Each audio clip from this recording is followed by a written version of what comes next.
Hey everyone, आप सभी का स्वागत है हमारे यूट्यूब चैनल में। तो जैसे कि हमने लास्ट एपिसोड में देखा था, जो बायदियान होता है वो उस एसेंस स्टोन की सारी एनर्जी को अपने अंदर एब्जॉर्ब कर लेता है और बन जाता है डीमन और अपने सारे दोस्तों को यहाँ पे बचा लेता है। लेकिन उसी समय हमें पता चलता है कि बायदियान अनकॉन्शियस हो चुका है और उसके दोस्तों को लगता है कि वो अब मर चुका है। बाकी एपिसोड शुरू होता है और हमें यहाँ शीरी को दिखाया जाता है, जो कि वुयुन पीक की ही एक डिसिपल थी और ये अपने मास्टर की कही हुई बातों को याद कर रही थी। मास्टर उसे उसी एसेंस स्टोन के बारे में बता रहे होते हैं कि हजारों साल पहले एक मार्शल लेवल के सेंट हुआ करते थे, जिनका नाम दोगो ज़ैंतियान हुआ करता था। उन्होंने वर्ल्ड के सारे महान कल्टीवेटर्स को डिफीट कर लिया था और मार्शल वर्ल्ड के एक एक्स्ट्रा ऑर्डिनरी सेंट बन चुके थे और वो एक सेंट लेवल के मास्टर थे, जिन्होंने अपने सारी स्किल को कंडेंस करके एक ऐसे एसेंस स्टोन का निर्माण किया था कि एक्सट्रीमली प्रीशियस था और दुनिया में अगर ये किसी के हाथे लग जाता तो उसे विनर बनने से कोई नहीं रोक सकता था। लेकिन उस एसेंस स्टोन के निर्माण के लिए उन्होंने अपनी जान गंवा दी,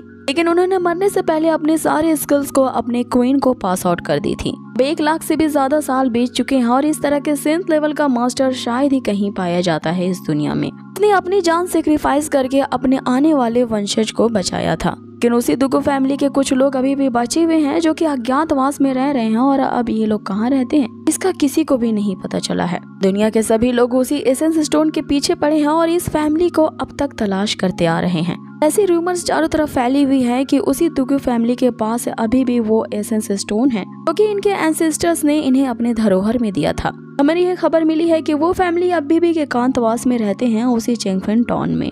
ये वो जो वुयुन सेक्ट के लीडर यानी लॉर्ड पिंग होते हैं, वो अपनी इस डिसिपल शियार को यही ऑर्डर देते हैं कि वो उसे चेंगफेन टाउन में जाए, पे जाके उसे दुगो फैमिली को ढूंढना है और उसे एसेंस स्टोन का पता लगाना है। आगे यहाँ सीन वापस से प्रेजेंट में शिफ्ट होता है, जहाँ हम शियार को देखते हैं अपने मास्टर की इसी ऑर्डर को याद कर रही होती है कि तभी हमें दुगो फैमिली के घर के अंदर का सीन दिखाया जाता है। उसके सारे दोस्त बायदियान को लेकर के पहुंचे थे।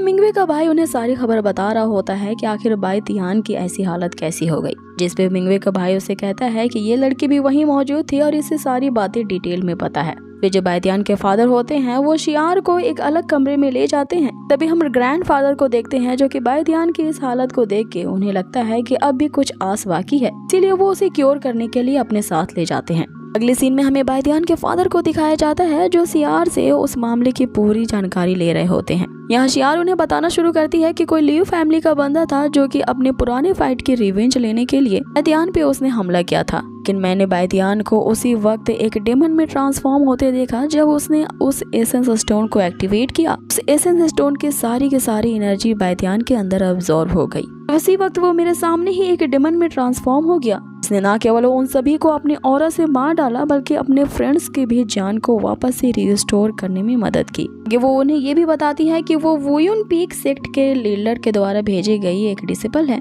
जो कि यहाँ दोगो ज़ांतियान ने एक एसेंस स्टोन अपनी दोगो फैमिली को इनहेरिट किया था। ये एसेंस स्टोन को वो यहाँ पे लेने आई है। इस पे यहाँ बायदियान के फादर जो होते हैं चिढ़ जाते हैं उसी वुयुन पेक के लीडर लिंग का नाम सुनते ही। आखिर उसकी इतनी कैसी मजाल हो सकती है कि वो हमारे फैमिली धरोहर उस एसेंस स्टोन को लेने के काबिल बन जाए। इस पे शियार उसे बताती है कि हमारा वो जो सेक्ट है वो पूरे मार्शल वर्ल्ड में शांति कायम रखने के लिए रिस्पॉन्सिबल है, इसीलिए वो उस एसेंस स्टोन को यहाँ से ले जाने आई है, क्योंकि वो एक ट्रेजर के साथ साथ एक हिडन डेंजर वाला वेपन भी है और अगर ये एसेंस स्टोन गलत लोगों के हाथ में पड़ गया तो पूरी दुनिया में तबाही मच सकती है, कि बहुत सारे लोग उस एसेंस स्टोन के पीछे हैं। इसीलिए वो यहाँ पे आई है ताकि उस एसेंस स्टोन को यहाँ से ले जा सके और एक सुरक्षित जगह पे रख सके, ताकि वो किसी गलत हाथ में ना आ सके। जिसपे यहाँ बायदियान के फादर उसे कहते हैं कि हमारे फैमिली का ये जो धरोहर अच्छा या बुरा तुम इसके बारे में क्रिटिसाइज नहीं कर सकते, वैसे भी हम अपने धरोहर को किसी दूसरे के हवाले क्यों करेंगे।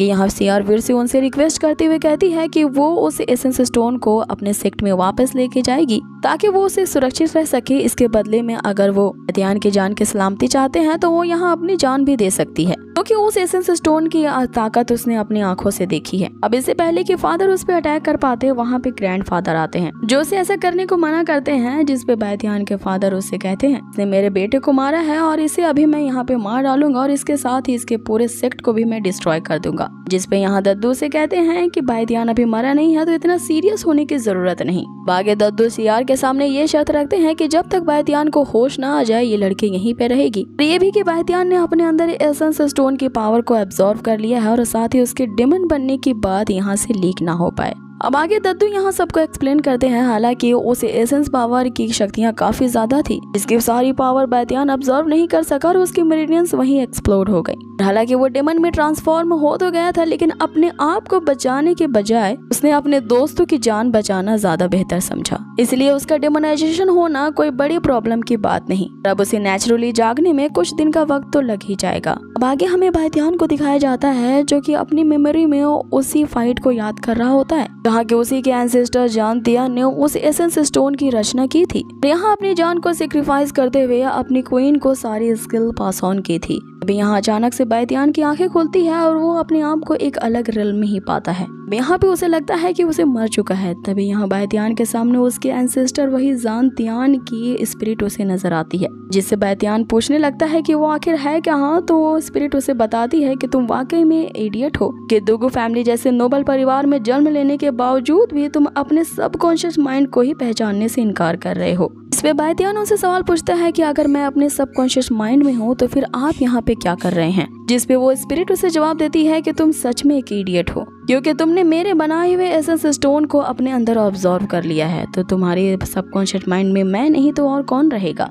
और अभी अपनी मेमोरी में जिसे तुमने देखा था वो मेरे ही पास्ट लाइफ के फ्लैशबैक थे। आगे बायतियान उनसे ये कहते हुए कि जब आप मेरे एंसेस्टर हैं तो क्या आप मेरी मदद कर सकते हैं। इस पे वो स्पिरिट उसे बताती है कि अब इससे फर्क नहीं पड़ता कि मैं कौन हूँ, क्योंकि अभी मैं सिर्फ एक रेमिनेंट सोल हूँ, एक ऐसी आत्मा जो तुम्हारी मदद नहीं कर सकती, और ना ही मेरे पास्ट लाइफ की मुझे कोई मेमोरी याद है, इसलिए मैं तुम्हारी मदद नहीं कर सकता। यहाँ तुम्हें अपनी मदद खुद करनी होगी। जिसपे यहाँ बायतियान उनसे कहने लगता है कि मैंने अभी भी अपनी मेमोरी में आपको 1 लाख से भी ज्यादा लोगों से फाइट करते हुए देखा था उस बैटल में, और ये भी देखा था कि आपकी कल्टीवेशन लेवल काफी हाई है, तो आखिर मेरी आप मदद क्यों नहीं कर सकते। जिसपे वो सोल उसे बताती है कि भले ही तुमने मेरी मेमोरीज को देखा था, फिर भी मैं तुम्हारी मदद नहीं कर सकता, लेकिन हाँ मैं तुम्हें एडवाइस जरूर दे सकता हूँ अगर तुम मेरी पूरी की पूरी मेमोरीज को याद दिलाने में मेरी मदद कर सको। जिसपे बायतियान इस एग्रीमेंट पे मान जाता है कि वो जैसे ही यहाँ से बाहर निकलेगा अपने एंसेस्टर की सारी मेमोरी को वापस से लाने में मदद करेगा। वहाँ से निकलने के लिए वो सोल बायतियान को रास्ता बताती है। अभी तुम्हारी बॉडी के अंदर काफी हलचल मची हुई है, तुम ये जो स्पिरिचुअल बॉल्स देख रहे हो ये एसेंस स्टोन्स की ही पावर है, और अगर तुम इन सारे एसेंस बॉल की पावर को अपने अंदर एब्जॉर्ब कर लो, तुम्हारी बॉडी के अंदर जो मेरिडियंस है वो नेचुरली हील हो जाएंगे और तुम जाग जाओगे। लेकिन तुम्हारी कल्टीवेशन लेवल देख के मुझे नहीं लगता है कि तुम इन सारे बॉल्स की पावर को एब्जॉर्ब कर लोगे, लेकिन अगर फिर भी तुम 3 बॉल्स की पावर को अपने अंदर एब्जॉर्ब कर लेते हो, तुम्हारी इनिशियल स्टेज काफी अच्छी हो जाएगी। आगे यहाँ सीन चेंज होता है और हमें फादर और ग्रैंडफादर को दिखाया जाता है, जो कि काफी चिंतित थे क्योंकि 7 दिन बीत चुके होते हैं और अभी तक बायतियान को होश नहीं आया होता है। इसमें यहाँ ग्रैंडफादर उसे कहते हैं कि बायतियान हमारी ही डुगु फैमिली का सन है, अब चाहे वो सेंट बने या डिमन, हमें उसकी हर कंडीशन में साथ देना होगा, और ये अभी काफी यंग है तो अचानक से इसके लिए सेंट लेवल पे पहुंच पाना काफी मुश्किल होगा। और वो एसेंस स्टोन जो हमारे एंसेस्टर ने हमारे लिए छोड़ा था, अगर ये इसकी बॉडी के अंदर अब्जॉर्ब हो चुका है, अब ये हमारे बायतियान के लिए अच्छा न्यूज नहीं है। अब आगे हम देखते हैं कि बायतियान काफी मुश्किलों के बाद वो 3 बॉल्स को एब्जॉर्ब करने में कामयाब हो जाता है, लेकिन वहाँ बहुत सारी एसेंस बॉल होती हैं जो उसकी बॉडी में एब्जॉर्ब होना चाहती थी। इस पे वो स्पिरिट उसे कहती है कि अगर तुम्हारी बॉडी के अंदर अभी ज्यादा एनर्जी बची है तो अच्छा यही होगा तो कि तुम इन सारे बॉल्स को अपने अंदर एब्जॉर्ब कर लो। इस पे बायतियान उसे कहता है कि मैं यहाँ काफी लंबे समय से फंसा हूँ और अपने प्रॉमिस के मुताबिक मैंने 3 बॉल्स को आसानी से एब्जॉर्ब कर लिया है। इतनी ज्यादा मार्शल आर्ट की प्रैक्टिस करने के बाद अब मैं काफी टायर्ड हो चुका हूँ, इसीलिए मैं आपसे आग्रह करता हूँ कि आप मुझे सेफली यहाँ से वापस निकाल दें। इस पे वो सोल उसे इडियट कहते हुए मान जाती है कि ठीक है मैं तुम्हारी मदद करने के लिए तैयार हूँ, लेकिन हमारे बीच के एग्रीमेंट को तुम्हें भूलना नहीं है। अब आगे हम देखते हैं कि वो सोल उसे एक जोरदार किक मारती है और अब बायतियान अपने सबकॉन्शियस माइंड से बाहर निकलता है और उसकी पूरी फैमिली उसे होश में आता देख काफी ज्यादा खुश हो जाती है। ये इनका बहुत ही इमोशनल भरा सीन होता है और इस हैप्पी फैमिली को देख करके जो शियार होती है उसे पछतावा हो रहा होता है कि कहीं वो इनकी फैमिली के साथ कुछ गलत तो नहीं करने वाली।